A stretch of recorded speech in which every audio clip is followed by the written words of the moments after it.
धनु राशि वालों, राहु देने वाला है छप्पर फाड़ सफलता।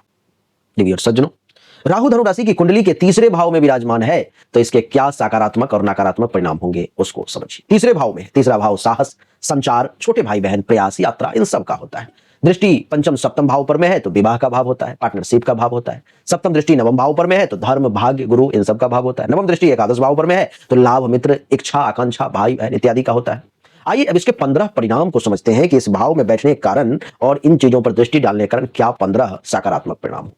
प्रबल संचार क्षमता, यानी कि वाणी में करिश्मा होता है, खास करके सोशल मीडिया या प्रचार माध्यमों से इनको सफलता मिलने का योग बना रहा है राहु। बोलने से प्रभावित करना, भाषण, लेखन, ब्लॉग, यूट्यूब जैसे क्षेत्र में आप अपना प्रभाव चाहे तो इस समय में दिखा करके हायर ग्रेड पे पहुंच सकते हो। साहसी व्यक्तित्व, यानी कि जोखिम लेने की प्रवृत्ति जो है इस समय में आपको राहु देगा।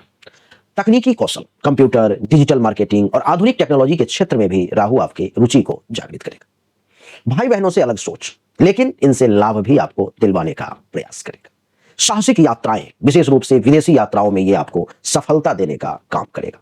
व्यापार में छल से सफलता, मार्केटिंग या सेल्स में आपको छल से सफलता, शानदार प्रदर्शन कर सकते हो। ज्यादातर जो मार्केटिंग वाले लोग होते हैं, सेल्स वाले लोग होते हैं, आपको सच्चाई से अवगत ही नहीं होने देते, कुछ इधर उधर ये वो करके वो आपको फंसा लेते हैं।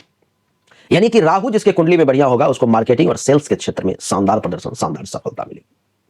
और क्या करवाएगा राहु? तो सेल्फ ब्रांडिंग करवा देगा आपका। खुद से प्रभावशाली, अपने आप को आप प्रभावशाली ढंग से जो है प्रस्तुत निश्चित तौर पे कर पाएंगे और आपका ब्रांड वैल्यू बन जाएगा। मायावी व्यक्तित्व बना देगा राहु आपको अपने पास लोगों को खींचने की शक्ति जो है सो राहु प्रदान कर देगा। विदेशी भाषा या संस्कृति में जो है ये राहु आपकी रुचि जागृत कर सकता है। साझेदारी में तकनीकी या अनोखा दृष्टिकोण आपको राहु जो है सो दे सकता है पार्टनरशिप में। गुरु या धर्म के विषय में वैकल्पिक सोच आपके मन में आ सकता है, जैसे टैरो कार्ड भी आता है, पासा फेंकने वाली एस्ट्रोलॉजी आती है, और ये वैदिक एस्ट्रोलॉजी है, लाल किताब है, हीलिंग है। इन सब क्षेत्र में आपका जो है एक अलग सोच आ जाएगा। न्यू एज के लोगों के लिए एक अलग फिलॉसफी आप दोगे, ये सब देखने को मिलेगा। लाभ के क्षेत्र में इनोवेटिव सोच, यानी कि स्टार्टअप या क्रिएटिव क्षेत्र से लाभ मिल सकता है आपको। नेटवर्किंग में आप माहिर कहलाएंगे। बड़े स्तर पर लोगों से जुड़ना इस समय में देखा जा सकता है। मनोरंजन, ग्लैमर उद्योग से आपका संबंध हो सकता है, जैसे अभिनय, मीडिया या फैशन के क्षेत्र में आप कमाल कर सकते हैं। ये सब 15 वो सकारात्मक परिणाम थे जो मैंने आपको बताने का प्रयास किया।